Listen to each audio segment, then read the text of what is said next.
What was that? Minnesota Wild come away with a 3-1 win against the San Jose Sharks, but guess what? If you play like that against the rest of the league, you probably only beat about 6 teams. Ooh, that was ugly. But hey, Marc-Andre Fleury turned in a pretty good performance and gets the Wild 2 points here tonight. And at the end of the day, you can't really be choosy at this point for the Minnesota Wild. So let's break it down. A 3-1 win for the Wild against the Sharks. Postcast starts now.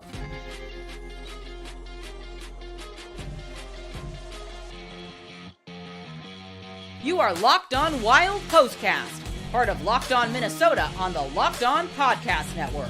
Your team every day. Thank God they played the San Jose Sharks. The Minnesota Wild come away with a 3-1 win that I think you could probably get against the Sharks, against the Blackhawks, maybe the Predators, and that's about it. Look, I know that the Wild are missing 4 actually, of their probably top 6 players on the team. But it was just a lethargic performance by the Wild here tonight. And I don't feel great about it, but I do feel great about what Marc-Andre Fleury turned in. Great performance for Fleury, and the Wild needed every bit of it here on the front end of a back-to-back. So, yeah, let's talk about what Luke calls an ugly game, and he's not wrong. It was very sloppy for the Minnesota Wild here tonight. At least Merrill redeemed himself in the third period, but there was really no positives in this game for anybody besides Fleury. I will say I thought the top line did a pretty good job here tonight of doing what they needed to do. They out-attempted the Sharks 25-17 while they were out on the ice, outshot the Sharks 18-10 in unblocked shot attempts, and they outshot them 10-7. As far as actual goals go, 3 goals for the Boldy, Rossi, Zuccarello line, and none for the Sharks. Outside of that, it was pretty much these players all have been marked as present in this game. So at the end of the day, with how this team is sitting from an injuries perspective, I'm not going to complain about wins because considering what's coming up tomorrow, I think you got to be happy to get them, but it's still a performance that can be improved upon outside of the top line. And defensively, makeshift pairings continue to be kind of a work in progress. Isn't it past your bedtime? Sir, it is the weekend. I do not have a bedtime when I'm not at work. So that's I stayed up last night until about 4:30 playing video games because why not? And so on weekends, now that I'm not in the throes of a job search, on weekends I do whatever I want. And my night is just getting started. After this postcast, I'm going to play more video games for probably about 3-4 hours and call it a night. Hello, Seth. Hello, Mickey. Where did our shooting go? Outside of the top 3 guys, I mean, what the Wild finished with 21 shots on goal, and Boldy had 4, Rossi had 3, and Zuccarello had 1. So 8 of the 21 shots came from your top line. And then you've got other guys that I guess, you're not really looking for offense from them. But then some of the other players, Marcus Johansson, no official shots on goal. It's been an issue all season. it really shows when you have a team like this, a Sharks team that you should just really handle. But I don't know. Again, I'm going to complain about the way that they played, but I'm also going to appreciate the fact that it was a win. And as Hoptics mentioned, nobody got hurt tonight, so that is that's the one good part about it. Would you go back to back with Fleury? No, I would not, because I think you got to get Gus back on track. I think playing Fleury tonight, giving Gus a little bit of a mental breather. If Gus struggles against Vegas, then I think you definitely got to look at what is going on with him, because he just has not looked right the last two starts. It could be mental, it could be physical. I don't really know. I don't get the sense with how this team has been so careful about injuries. I don't get the sense that if it was something physical that they would have Gus out there, but he clearly has to get himself righted. So I would say go with Gus. If he doesn't perform up to par, then we got to look at some things.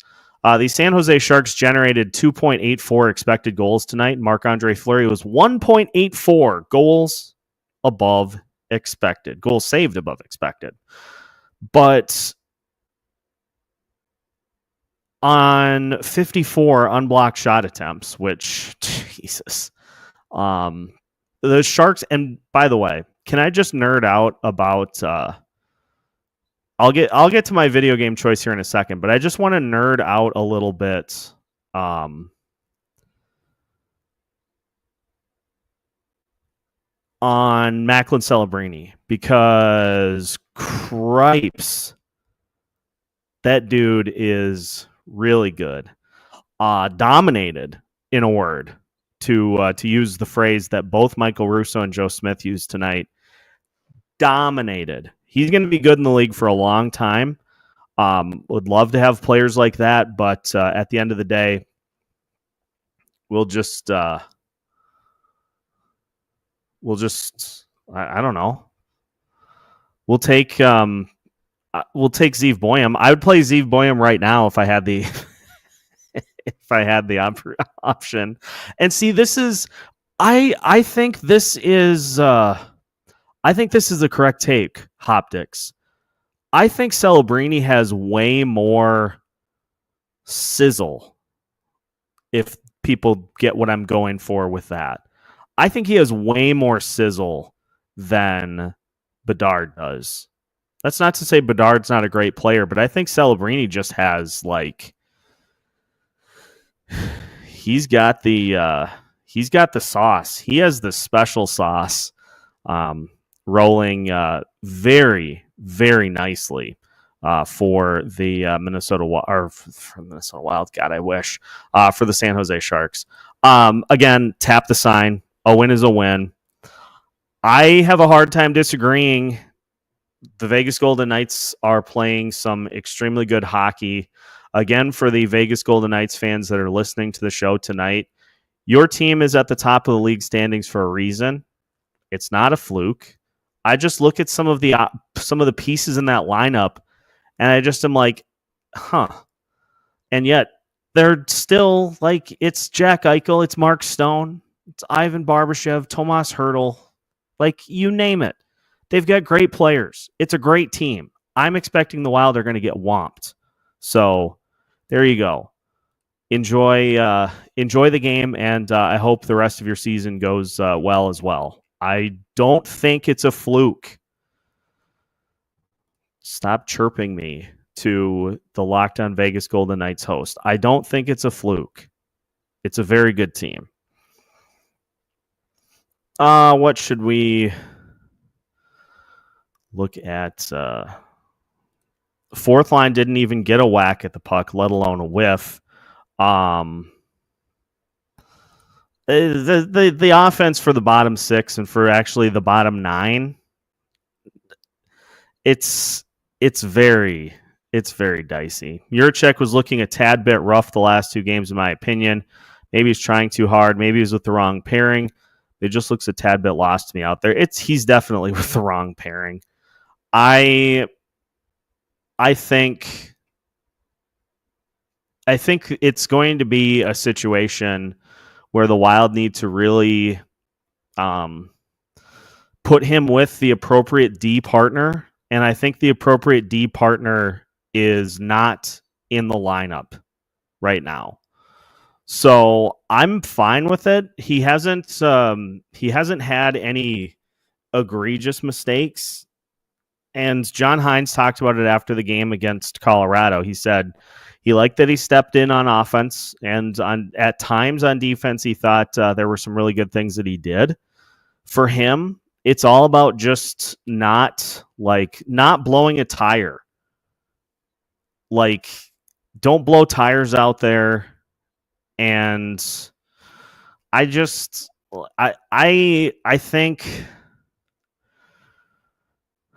with a lot of these young players, we assume, and this is largely an area that I'm trying to get better at. I think because we are told that players are supposed to be good when we draft them, that people assume that right off the bat they're going to be. There's a learning curve. There's an adjustment. There is players getting comfortable out on the ice and getting acclimated. And it's just like they're just as the learning that takes place and how you fit into the roster, into the system, into the rest of the D. I don't think John Merrill I don't think John Merrill's the right fit for me. Maybe Spurgeon or Brodin, or honestly, I don't hate this. I don't hate Middleton as the pairing partner for Juracek either.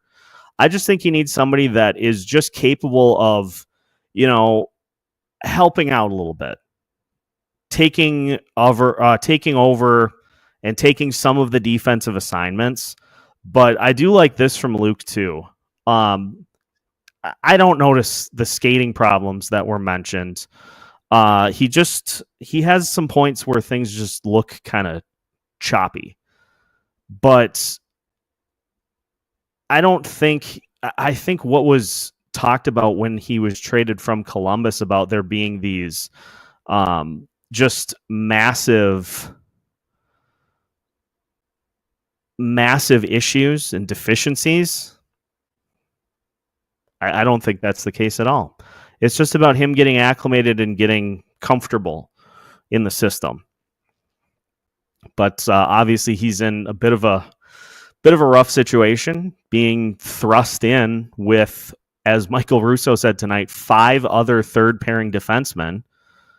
And there's a lot of ground to cover. You're in a boat that's taken on water, and you are just trying to kind of do what you can, but there's no time for people to really point out to you, like, do this, do this, do this. You just got to kind of go. You just gotta do your thing. Are you hearing anything on the injuries? Well, from what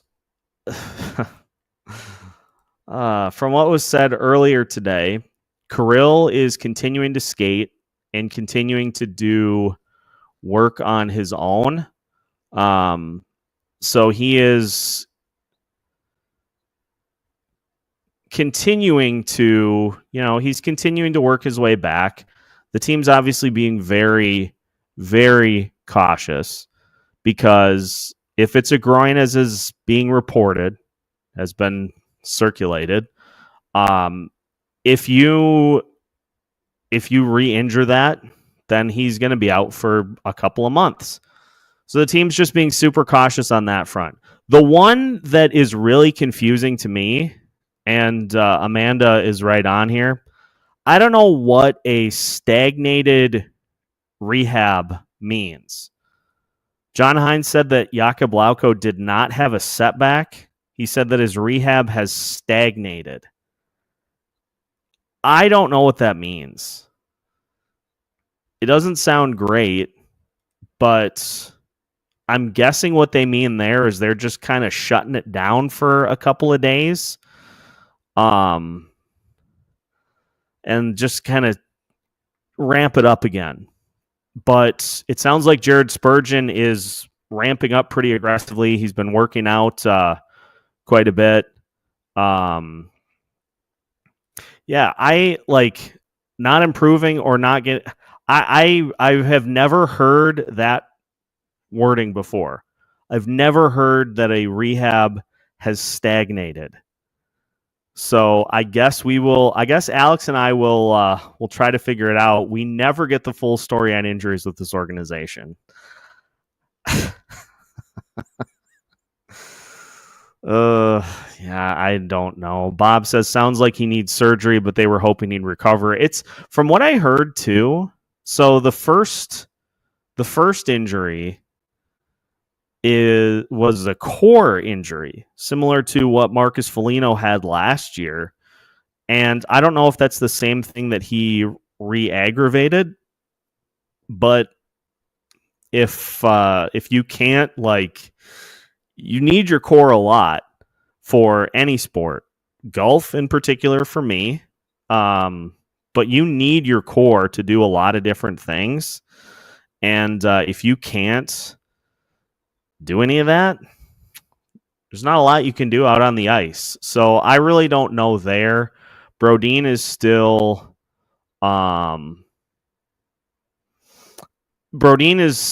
day to day.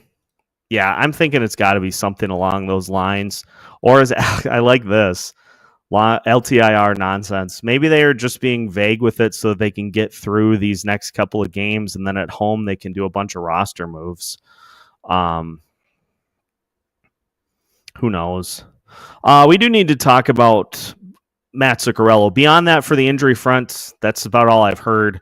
Kirill is continuing to skate, continuing to progress. Spurgeon has really started to ramp things up. Brodin and Faber are getting treatment and are still day-to-day. That's what I've heard for all of those. We need to talk about Mats Zuccarello. I'll get to what Alex said here in a second, but I'll start with optics. Zuccarello's been putting up big points since he's come back. He's now a point per game on the season. That and his goal productivity has been way, way up this year. He had 12 goals all of last year. And guess what? He's got 11 so far this year. He's on pace for over 20. And Zuccarello said it at the end of the season last year. He said, I got to shoot the puck more. And to this point, he certainly has done that so far this year. And it's very needed. He's been one of the guys that has been more productive for this team, and a big part, obviously, with Kaprizov out. Zuccarello and Rossi continue that nice chemistry together. That chemistry's got me feeling nicey. I like that. Are you getting treatment tonight? What's your poison? I have half a bottle of Moscato that's on the agenda here tonight. After this, all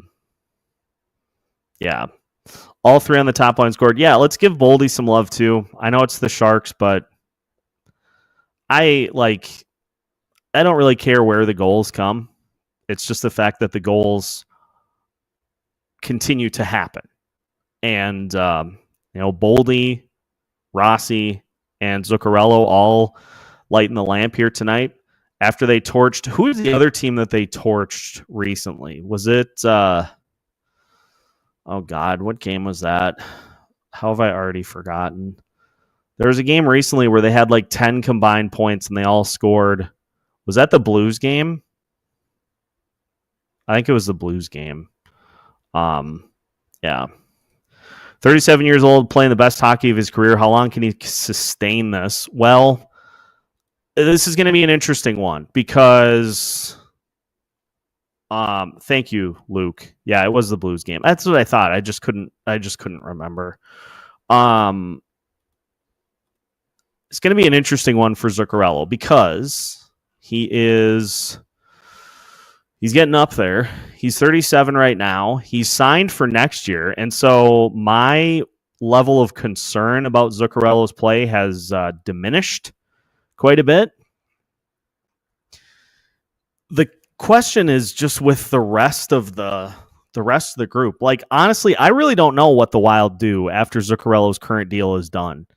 He'll be 38, and he's a fairly new dad. How long is he going to want to keep going? Is he going to want to do the Marc-Andre Fleury and say, this is my final year? Maybe come back for one more, depending on what Kirill does after his current deal is done? Honestly, that wouldn't surprise me. That would not surprise me at all. If Zuccarello does the, I got one more in me. Yeah, if he's making 4.12 right now. Just show of hands in the chat. If Matt Zuccarello if Matt Zuccarello's production continues at the same sort of level that it's at right now, and he wants to come back for 1 year, and he wants 4.5, who's in favor? Who's in favor? If he wants something around 4.5, hang on like Corey Perry and try to get the cup.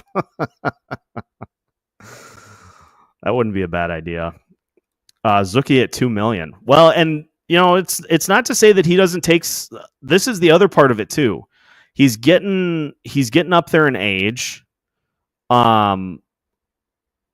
He might take less. He took less to stay. He might take less than 4.1. Maybe he takes 3.5.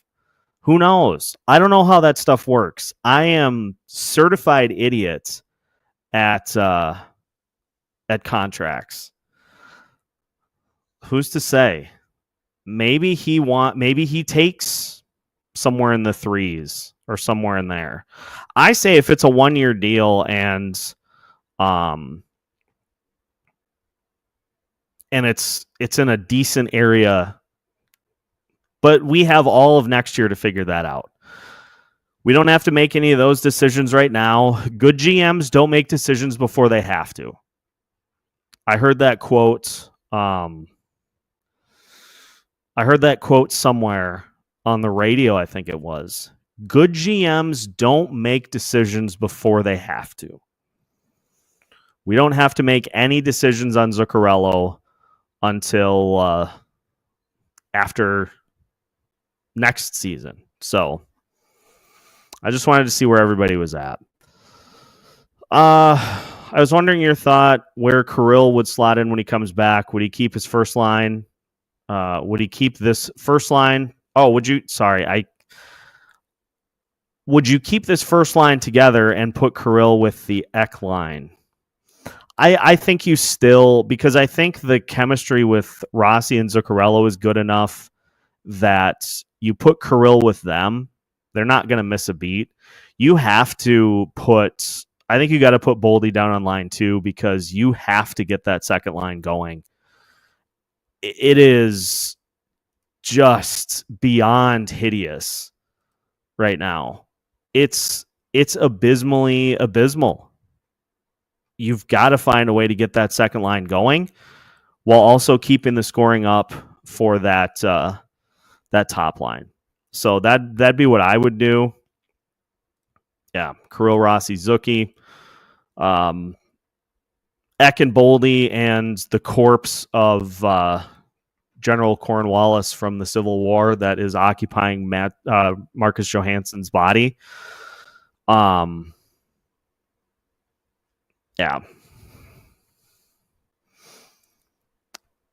No, Joe. I like how a large majority of the chat has just adopted the No Joe nickname for Johansson. There is a better chance of me sprouting wings than there is of Johansson taking a seat in the press box. There's a better chance of me just wings and flying off the screen. I don't get it. Like, does he have the other side of the does he have the Zapruder film from the other side of the grassy knoll down in Texas? Does he have the files that prove that aliens exist? Does he have recordings of the drones that are on the East Coast? Like, what does he have? What does he have in his possession? Does he have the fingerprints from Area 51? Does he have, I don't know. I'm running out of things. It has to be something just, does he have dirt on Gary Bettman? I don't know. Everybody just said dirt on Billy. I mean, I don't get it. Could we just get a seasoned or a scoring winger that's a right-hand shot somewhere so Nojo can go where he belongs? He knows where Biggie and Tupac are. Oh, that's good. Will, that's the comment of the night.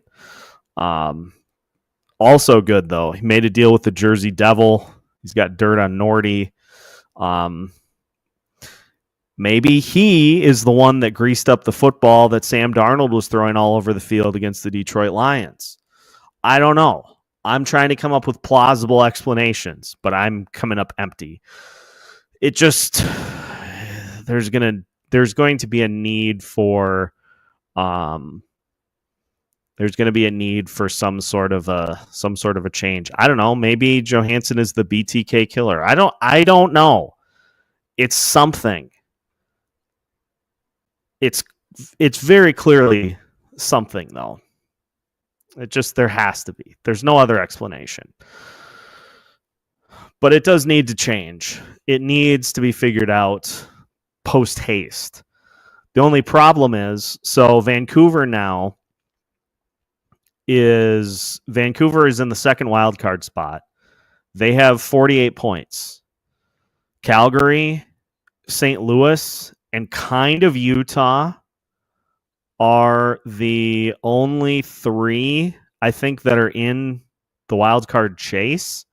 So here's the teams that you're working with to potentially make deals for: Anaheim, Seattle, Nashville, San Jose, and Chicago on the East. In the West, literally every team other than the Buffalo Sabres is still in the hunt. So you have 6 teams that you can work with right now. Now, Mikael Granlund, I would not be opposed to at all. What did he do tonight, and what has he done lately? But the other part of the equation is you don't want to trade for a player that is coming in ice cold, a la Brock Nelson. He has been frigid lately. Mikael Granlund has 2 assists in his last 5 games, but he's still getting his shots, which is I like. Oh man. The San Jose Sharks had 2 wins in the month of December. Oh, yuck. Ugh. Ick. That's really bad.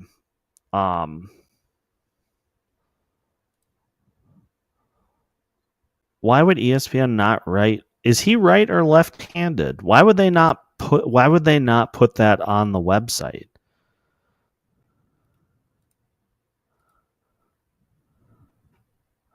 Yeah, and they almost won this game. Ugh. Icky. Granlund's a left shot.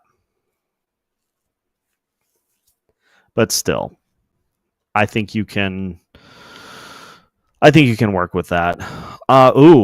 Alex mentioning Blake Coleman. Okay. I have removed the ban on trade discussions too, by the way, because we have the entire month of February to do whatever. But I think it's time to kind of start ramping up the trade discussions. So Blake Coleman currently plays for the Calgary Flames. He's got 9 goals in 40 games. He's got 91 shots on goal. And 59% in the faceoff circle, albeit in limited attempts. And what is he making? What's his contract situation?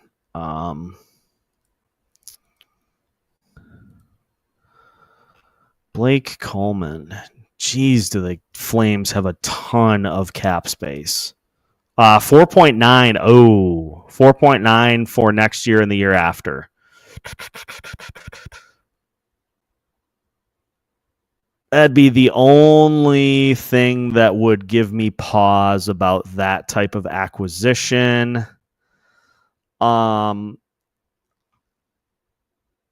Here's Amanda mentioning a tweet from Joe Smith. I've got it right here. Marc-Andre Fleury. One Sharks fan kept yelling at me, I'm too old, I have to retire, so I wanted to show him we could win and do well. So I'm happy. It's actually pretty funny. Hey, quiet the haters. That's all you got to do.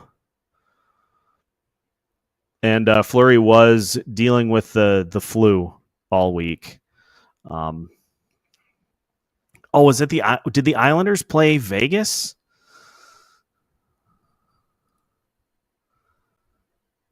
Oh, the Rangers did. The Islanders played Utah. And who scored tonight? Brock Nelson had a goal and an assist for those keeping track. Besser's the best choice if we can afford him, and he's a winger naturally. Would fit great on the second line and maybe even the first line for a year or two as Riley Heidt develops. The Vancouver is what?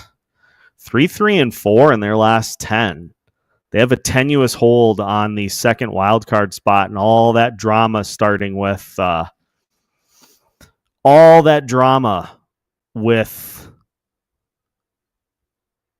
Pettersson and JT Miller. They have 10 overtime losses. Good Lord.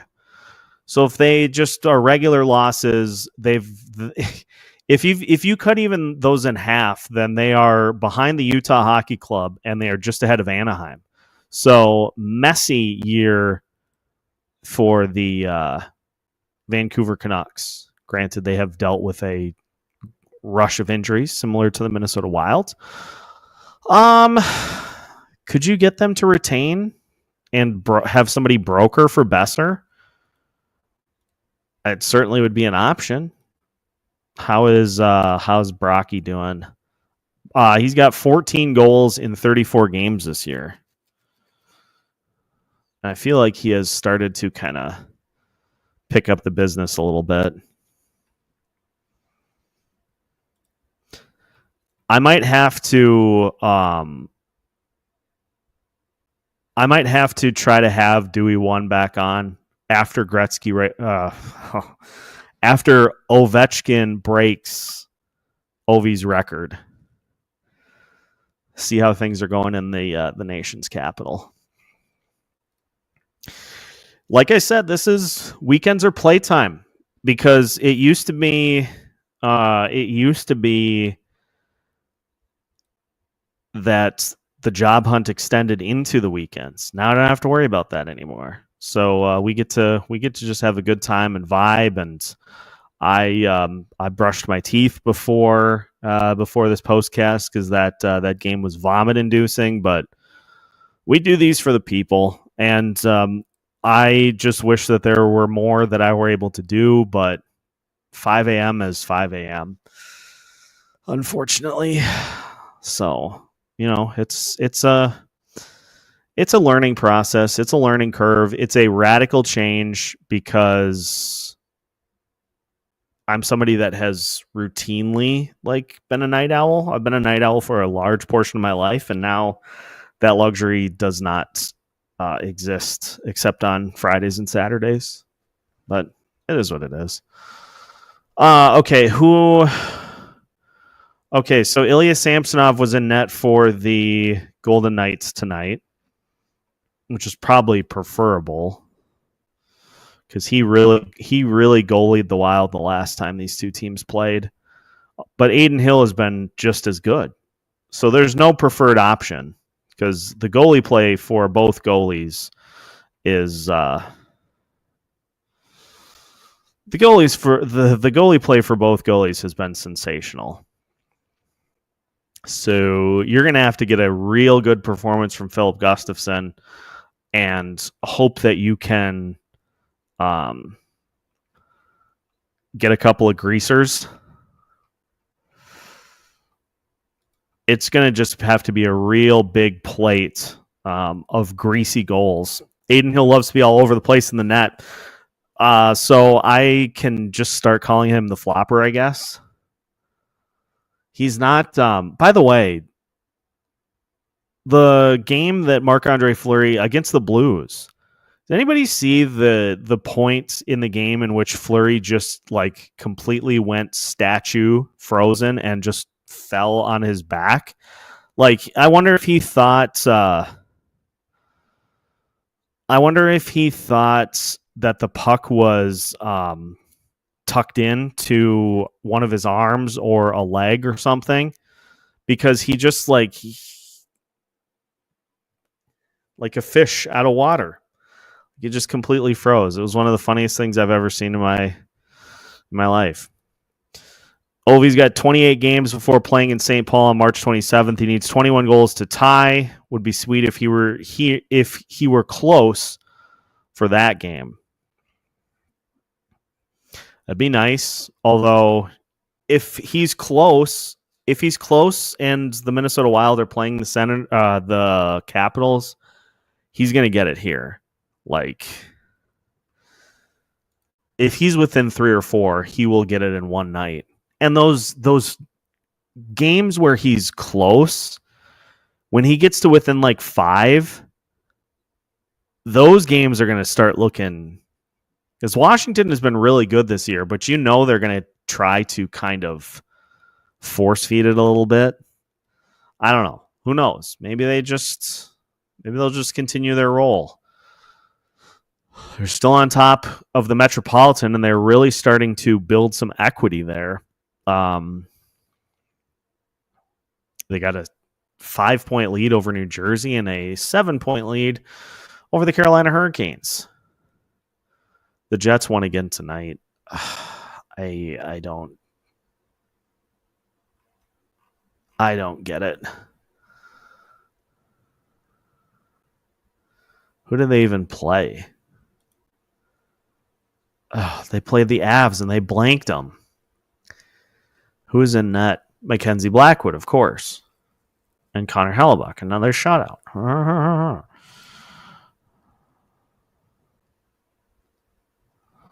Yeah, that's a good point, Sean. They'll just continue to do their thing. If it was a lost season, he would have every shot. But they've done a good enough job of getting him opportunities without having to really go away from what they're doing. Very astute observation. Hellebuck trying to go for the Hart too. Well, if he's trying to go for the Hart, he is succeeding. Jesus. 26, 6, and 2. The palindrome record. 26, 6, and 2. He's on pace for 48 wins. Boy, if he got hurt, Winnipeg is in trouble.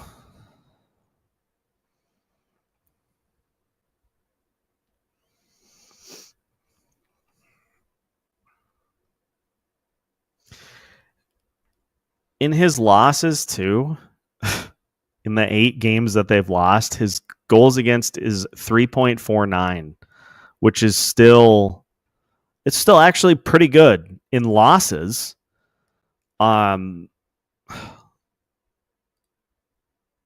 the loss numbers should always be pretty bad for a goalie. 3.49 is not bad at all.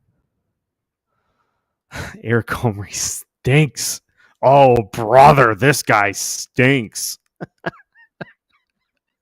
Yes, he does. But he is rocking that plus 90 save percentage.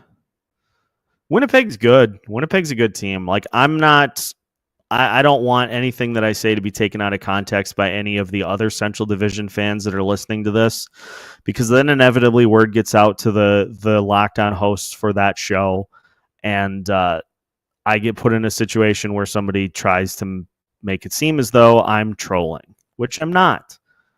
They're good teams. Winnipeg, Dallas, Colorado, all elite. Vegas, Edmonton, Los Angeles, all elite.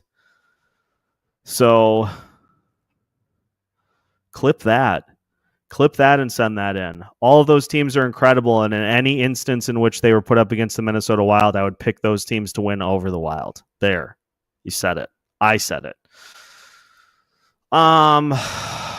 Okay, what I would like to do, if everyone doesn't mind going for a little bit of an adventure, I'm just going to throw out some hypotheticals here. Because now that the trade ban has been lifted, throwing shade over every NHL team, every non-Minnesota franchise in sports is on my list. Okay, so let's start with the Sharks. Who are possibilities? Nico Sturm, no. Luke Cunnin, no. Mikael Granlund, yeah, I'd be in on that. Alexander Wennerberg, no. Carl Grundstrom, no.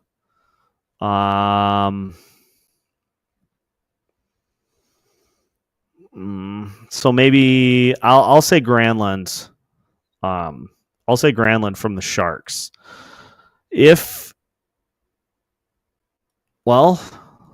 Does Seattle have anything of value? Yanni Gord is hurt. Brandon Tanev.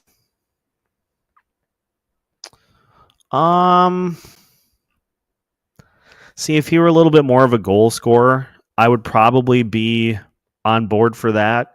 He is like a speed guy. He does have a ton of speed. So I don't know. Alex knows what Alex has the bit down. So let's start with Jaden Schwartz.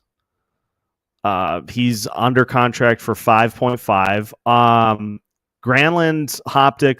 Granlund is signed for $5 million through the end of this season. So he is a tried and true rental. You wouldn't have to take on any additional salary. Tanev the same way. I'm kind of like, I know Denny's put an extensive list together of players that are on the final year of their contract so that they're tried and true rentals. I would have to think a little bit more about Tanev, but I think the Wild, I don't know that the Wild necessarily need more like edge speed guys as like tried and true goal scorers is I think their biggest thing. Andre Burakovsky, his play has dropped off. And he also is signed for through the 2026-2027 season at 5.5 per. And he has, oh my God, he's got 3 goals. No. Who else? Okay, let's move on to the Let's move on to the Anaheim Ducks. I'm just trying to put a list together of players that I can dive into in more detail. The Anaheim Ducks, by the way, they are expected to have $75 million available to spend at the deadline.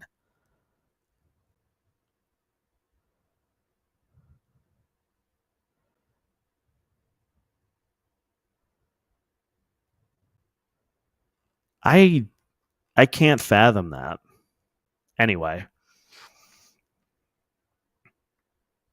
Oh, Pat played against Yager, and Yager is still playing.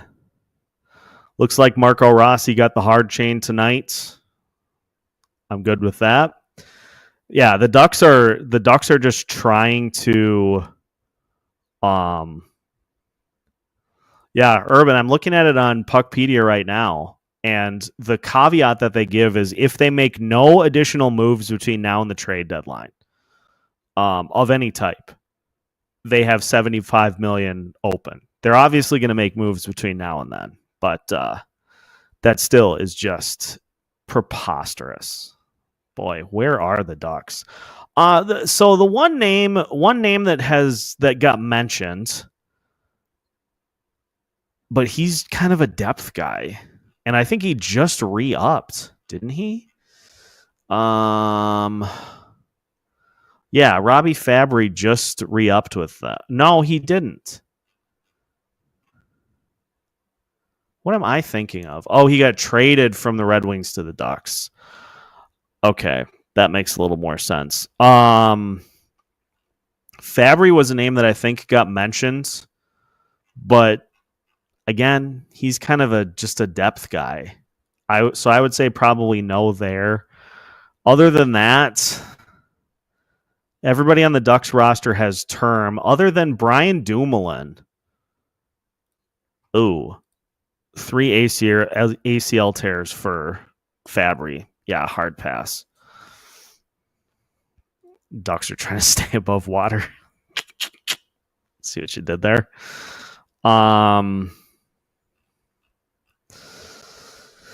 Yeah,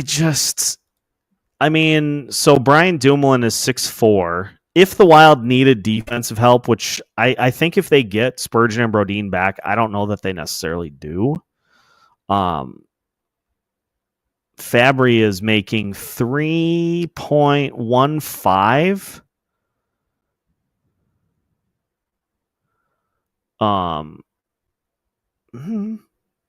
I mean, if you needed a depth D guy, but again, I don't know that they necessarily do. The Ducks don't have anything of remote interest for me, if I'm being super honest. Who else? I think that is it for the. Oh, I suppose we could look at Nashville, but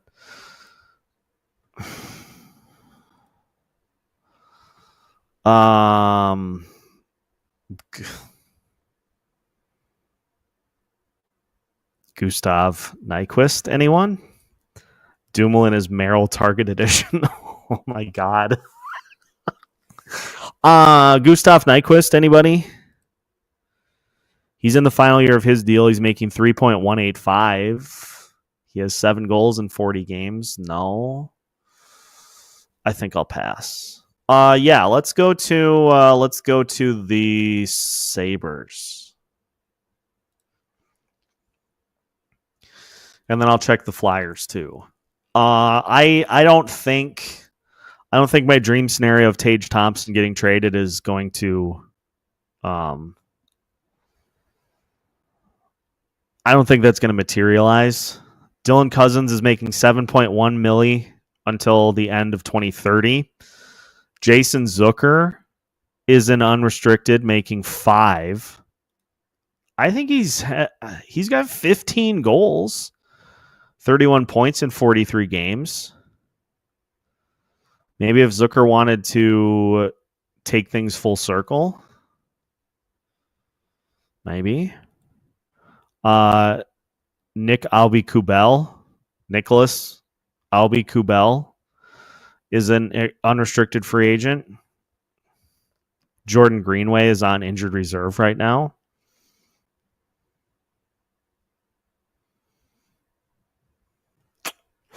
Yeah, I don't know.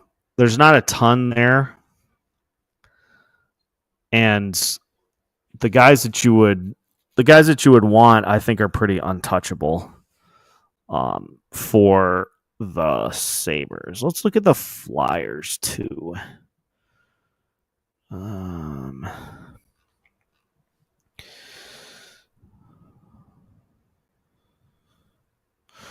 All right, so this is one that was actually legitimately linked to the Minnesota Wild. Was the Philadelphia Flyers, and I think there were a couple of players that they checked in on. Not Hathaway. I think Joel Farabee was one that they actually looked like, kicked the tires on. But I can't recall. Bobby Brink was the one. Bobby Brink was the one that the Wild were actually like linked to as just kind of another young, like, take a chance type situation. He is signed to a 2-year contract that I think runs through next season as well. Yes. And then he's a restricted free agent in 2026 at age 24. He is 5'8".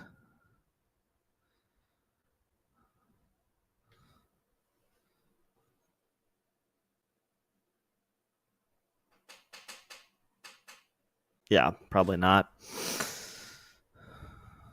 Yeah, I will never forget when Tortorella scratched him at the X, similar to what was the name of the Dallas kid that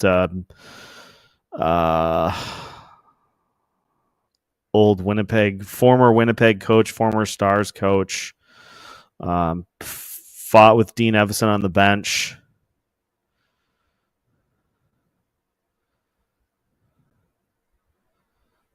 I can't think of his name.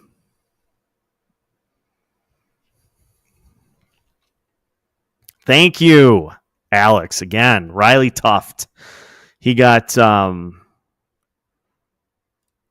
he got scratched by Rick Bowness when Bowness was coaching the Dallas Stars. He said, "I don't have to play him. I know what I need to do." It's like, I don't know if you do. What else do we have here? So the game that I'm playing, I gotta remember.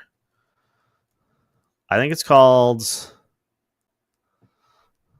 No, it's not that one. That's one that I was playing.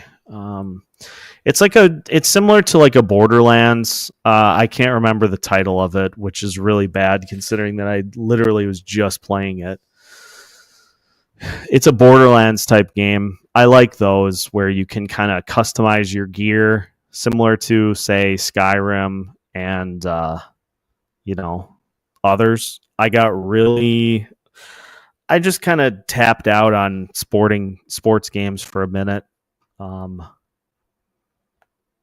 I'm going to those first person shooters. I can't remember the. No, not quite Fallout. It was another one. It was kind of an obscure game, but I dig it. Can I not remember it? No, not Fortnite either, Brett. I'm not sophisticated enough for Fortnite.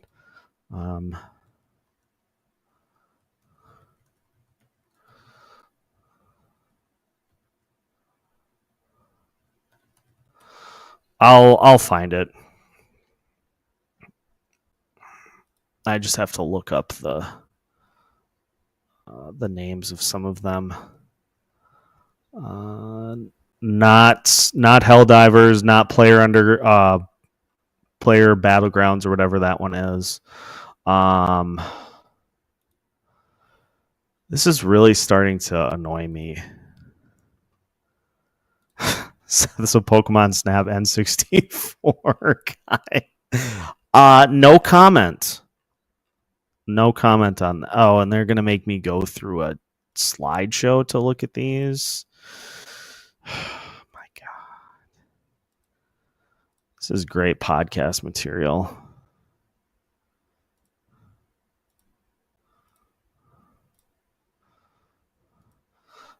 Xbox game where you are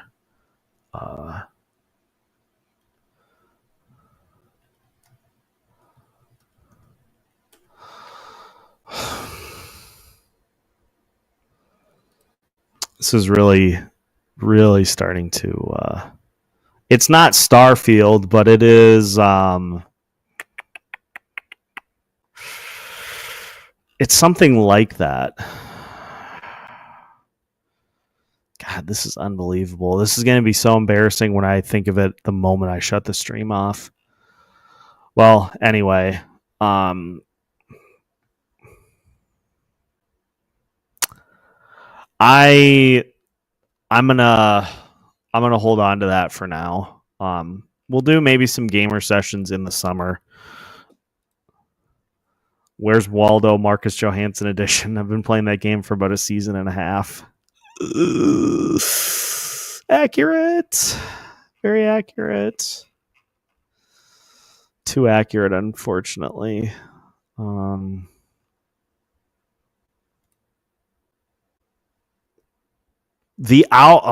found it. The Outer Worlds. Oh my God. Why was that so hard? Cripes. Anyway, The Outer Worlds is what I'm currently playing. But then on the PC, I'm playing old school backyard baseball because they finally brought that back. Pablo Sanchez, cleanup hitter, hits a home run every time. If you're not hitting home runs with Pablo Sanchez, you are not playing correctly. And evidently they're working on the one where it has most of the MLB players in it. 2001. I should see if that has... should see if that's finally made its way to the... whoops. That's not what I wanted to do.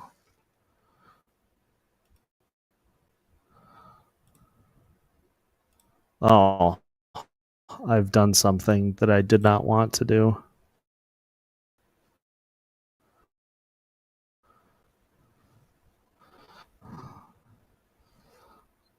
Can I get out of whatever I did here?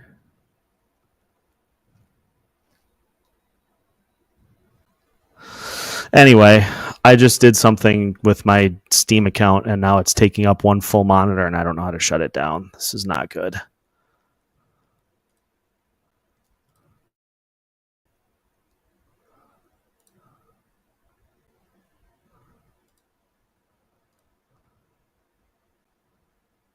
Okay, there we go. I figured it out. That was bizarre. I inadvertently hit a wrong button, and the whole screen got taken up. Anyway, let's see if there's anything else to look at here before we sign off. I mean, if the Wild play like they did tonight against Vegas, they're going to get stomped. Going to absolutely get annihilated. So hopefully they don't, because if they do, but then again, we expected 2 points on the trip. Already accumulated those. Boy, could you imagine if there was some scenario in which the Wild actually get a point tomorrow night against Vegas? That'd be nice. It'd be nicey. Yeah, I like this. I think there is a level of playing down to your opponent. It just so happens that the opponent had like a generational talent. And so I'm not a huge fan of that approach, but they do tend to do that from time to time. Just get them to OT. Get them to OT and we riot in a good way. Yeah, Eichel's going to be upset. They may show up in Vegas with their A game. I certainly hope so, because it'd be nice to be recapping an improbable point or an improbable victory. And we'll see what happens. But I think that will do it for tonight. Moral of the story, yes, exactly. Just stay healthy. Play to not get hurt. Don't block shots. Don't play with the body. Make it home in one piece. Live to fight another day. Imagine if Kirill played for the Rangers. Well, he probably will be in a few years. And told the media, yeah, we don't know. We'll see. Randy Johnson tried that approach with the New York media, and that did not go well. So many other players have tried the same thing. New York media is a different breed. Just ask Daniel Jones. Yeah, I'm glad I don't work in that outlet. Cutthroat.